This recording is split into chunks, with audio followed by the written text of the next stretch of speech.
General Hospital spoilers. Monica's heir, Jason protects his disabled brother who has just returned. The familiar hum of the General Hospital corridors filled the air as Monica Quartermain stood in the nurse's station, flipping through patient charts. It was just another day, or so it seemed. But something in the air felt different. A tension, an undercurrent of change. Jason Morgan, stoic as ever, stepped off the elevator, his sharp blue eyes scanning the hallway. He had been summoned by Monica with little explanation. His mother's voice had held an edge of excitement and urgency that was rare, even for her. "Jason," Monica called, her face lighting up as she caught sight of her son. "I'm glad you're here. There's someone you need to see." Jason's brows furrowed. "What's going on?" Monica hesitated for a moment, her gaze softening. "It's AJ." Jason's world seemed to tilt. AJ?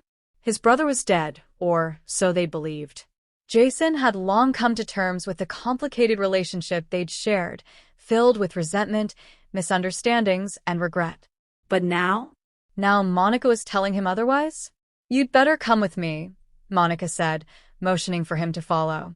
In a private room on the east wing of the hospital, AJ Quartermain sat quietly by the window, his face illuminated by the soft rays of the afternoon sun.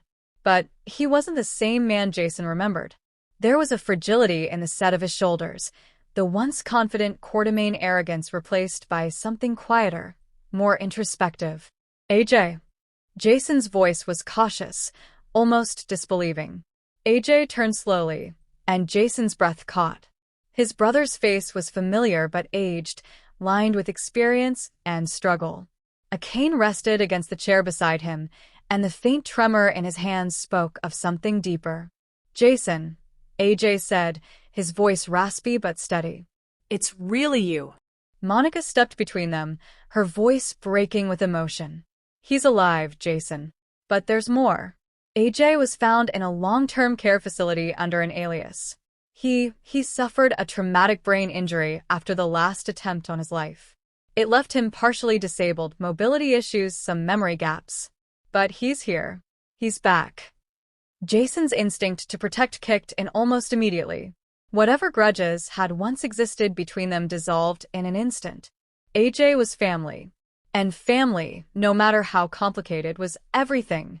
As the news of AJ's return rippled through Port Charles, reactions varied.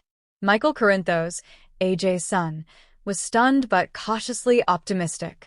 Carly, true to form, was skeptical, convinced AJ's return would stir up trouble. Sonny Corinthos' expression darkened, old rivalries simmering just beneath the surface. But Jason? Jason stood firmly by AJ's side. "He's not the same man he was," Jason told Sonny one evening at Pozzolo's. "Whatever happened to him changed everything. He's vulnerable, and I'm not going to let anyone hurt him." Sonny sighed, running a hand down his face. "You're sure about this? People are already talking, and if AJ's back, someone's bound to finish what they started." "Then they'll have to go through me," Jason said, his tone final. Back at the Quartermain mansion, Monica fussed over AJ as he settled into his old room, now modified for accessibility. The warmth in her eyes was undeniable, though worry lingered around the edges.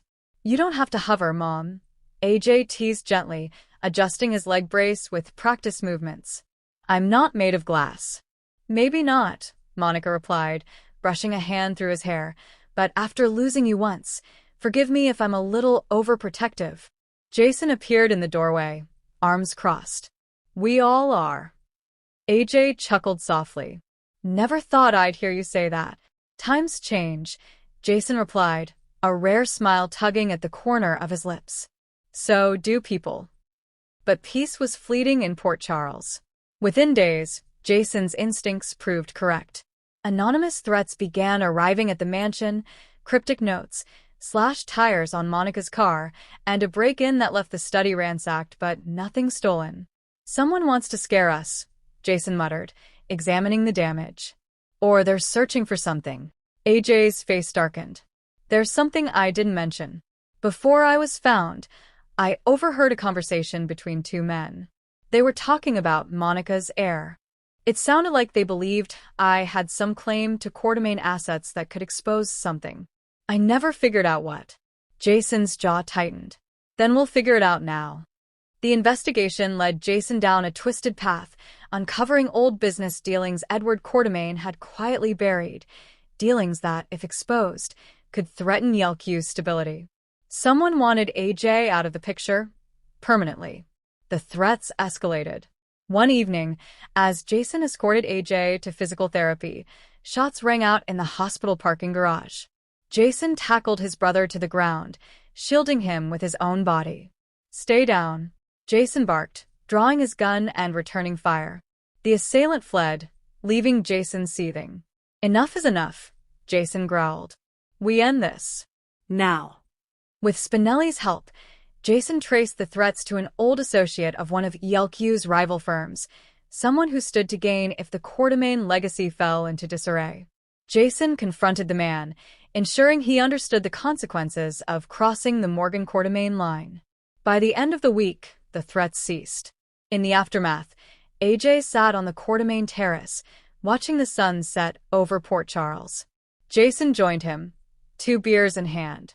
Wordlessly, he handed one to his brother. "Never thought I'd live to see this view again," AJ murmured, taking a sip. "Never thought I'd fight this hard to keep you here," Jason admitted. AJ smiled, gratitude clear in his expression. "Thank you, Jason. For everything." Jason nodded, the unspoken promise lingering between them. Whatever came next, they'd face it together. Because in the end, family was worth fighting for. And this time, they wouldn't lose each other again.